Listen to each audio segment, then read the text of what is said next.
Good morning students. अब आगे का भाग समझिए। धर्म के आचरण की प्राप्ति यदि आडंबरों से होती तो आजकल भारत निवासी सूर्य के समान शुद्ध आचरण वाले हो जाते। भाई माला से तो जप नहीं होता। तो लेखक यहाँ बाह्य आडंबरों का खंडन करते हुए कहते हैं कि धर्म के आचरण की उपलब्धि दिखावटी आडंबरों आचरणों से कभी भी नहीं हो सकती है, क्योंकि यदि ऐसा होता तो आज भारतवासी सूर्य की भांति ही विशुद्ध अर्थात हर प्रकार से पवित्र और शुद्ध आचरण करने वाले होते।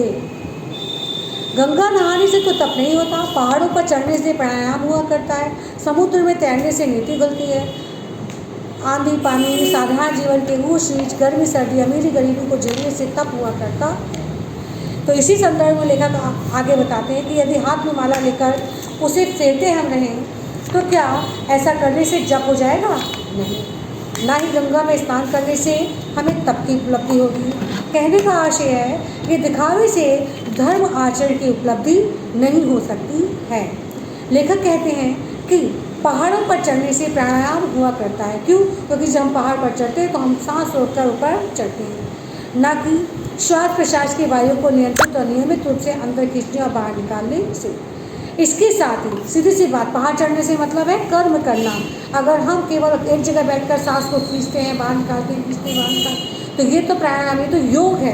लेकिन जिस प्राणायाम की यहाँ लेखक ने बात की है वो है कर्म सिद्ध से।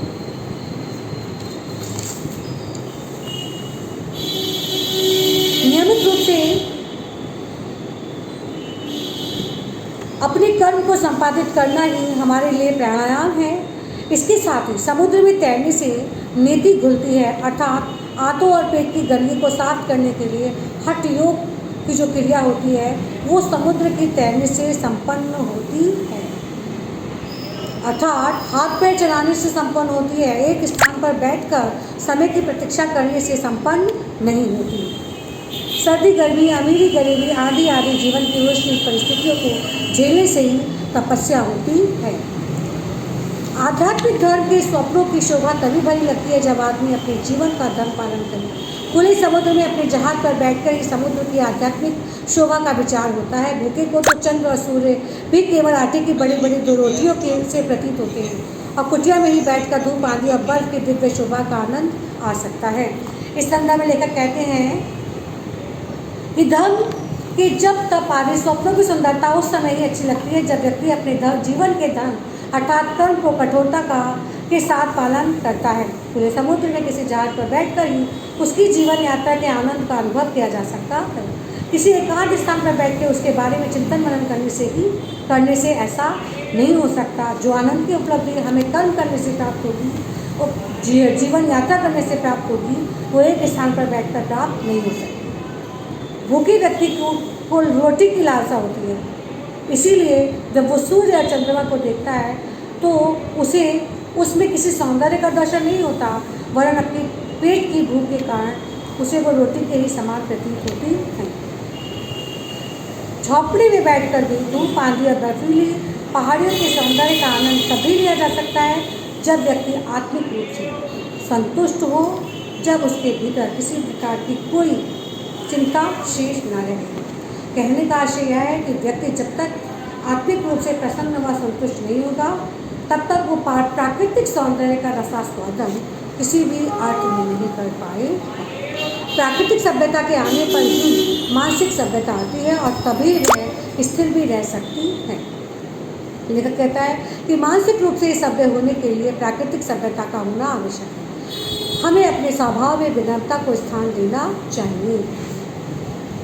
प्राकृतिक सभ्यता के आने पर ही आचरण सभ्यता की प्राप्ति संभव है और तभी वह स्थिर भी हो सकती है। जब निर्धन मनुष्य पाप से अपना पेट भरता है तब तक धनवान पुरुष के शुद्ध आचरण की पूरी परीक्षा नहीं। इस प्रकार जब तक अज्ञानी का आचरण शुद्ध है तब तक ज्ञानवान के आचरण की पूरी परीक्षा नहीं, तब तक जगत में आचरण की सभ्यता का राज्य नहीं।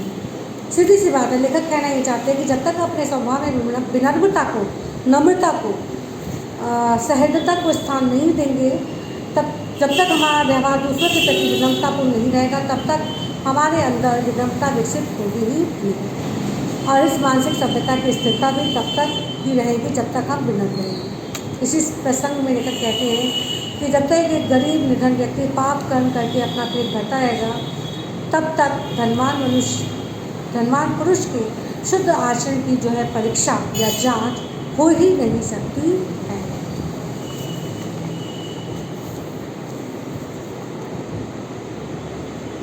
क्योंकि धनवान को यदि पूर्ण मनुष्य बनना है तो उसे अपने आचरण को सुंदर और श्रेष्ठ बनाना होगा, अर्थात उसे उस निर्धन की सहायता के लिए स्वयं को प्रस्तुत करना होगा, तब वो अपने आचरण को शुद्ध बना सकता है। आचरण की सभ्यता बड़े बड़े ग्रंथों से तो नहीं सीखी जा सकती, यह तो पारस्परिक व्यवहार से यानी एक दूसरे के संपर्क में आकर एक दूसरे के स्वभाव से ही सीखी जा सकती है। इसीलिए लेखक कहते हैं कि जब तक अज्ञानी का आचरण अशुद्ध है तब तक ज्ञानी के आचरण की परीक्षा नहीं हो सकती, क्योंकि अज्ञानी तो अज्ञानी ही है, लेकिन ज्ञानी सब कुछ जानकर भी अगर अज्ञानी को ज्ञानवान बनाने का प्रयत्न नहीं करता है तो ऐसे स्थिति में उस ज्ञानी के आचरण की शुद्धता भला कैसे हो सकती। कहने का तात्पर्य सिर्फ इतना ही है कि ज्ञानी को अपने ज्ञान से अज्ञानी के आचरण का विकास करना चाहिए। जब सभी ज्ञानी पुरुष अपने ज्ञान से अज्ञान के अंधकार का नाश कर देंगे तभी संसार में आचरण का राज्य स्थापित किया जा सकता है, अन्यथा इस संसार में आचरण का राज्य स्थापित नहीं किया जा सकता। आचरण की सभ्यता का जो देश है वो अपने आप में निराला है, उसमें ना शारीरिक जंग है, ना मानसिक, ना आध्यात्मिक, ना उसमें विद्रोह है, ना जंग का ही नाम निशान है, ना वहाँ कोई ऊंचा है ना नीचा, ना कोई वहाँ धनवान है ना कोई वहाँ नेता है। तो लेखक कहते हैं कि आचरण की जो सभ्यता की महिमा है वो अपने आप में बड़ी दिव्य अलौकिक है, क्योंकि जिस देश के आचरण की सभ्यता अर्थात सदाचरण का बोलबाला होता है वहाँ ना तो कभी झगड़े होते हैं, ना ही किसी प्रकार का मानसिक या आध्यात्मिक लड़ाई झगड़ा होता है, कलेश होता है, ना उनमें असंतोष की भावना होती है, ना वो कामचोरी से हाथ पर हाथ रखकर बैठे रहते हैं। यही कारण है कि वहाँ विद्रोह की संभावना नहीं होती है और ना ही लोगों की प्रतिभा में जंग लगता। सभी अपने अपने कार्य को अपनी अपनी कार्य क्षमता के अनुसार पूर्णता निष्ठा के साथ करते हैं। उनमें छोटा बड़ा अधिक महत्वपूर्ण या कम महत्वपूर्ण कार्य जैसा कोई विभाजन नहीं होता। वो किसी भी कर्म को छोटा बड़ा करके नहीं हाँकते। उनमें अत्यधिक समानता की भावना होती है। जहाँ सदाचरण होता है वहाँ किसी को नीचा दिखाना, किसी को ऊंचा दिखाना, शक्ति और धन के वैभव से किसी को तुच्छ प्रदर्शित करना नहीं होता है। वहाँ ये सब उनके लिए अनावश्यक होता है। यही कारण है कि लोगों की मानसिकता अत्यंत स्वस्थ रहती है और लोग अपनी संपन्नता का प्रदर्शन करने की प्रवृत्ति से दूर रहते हैं।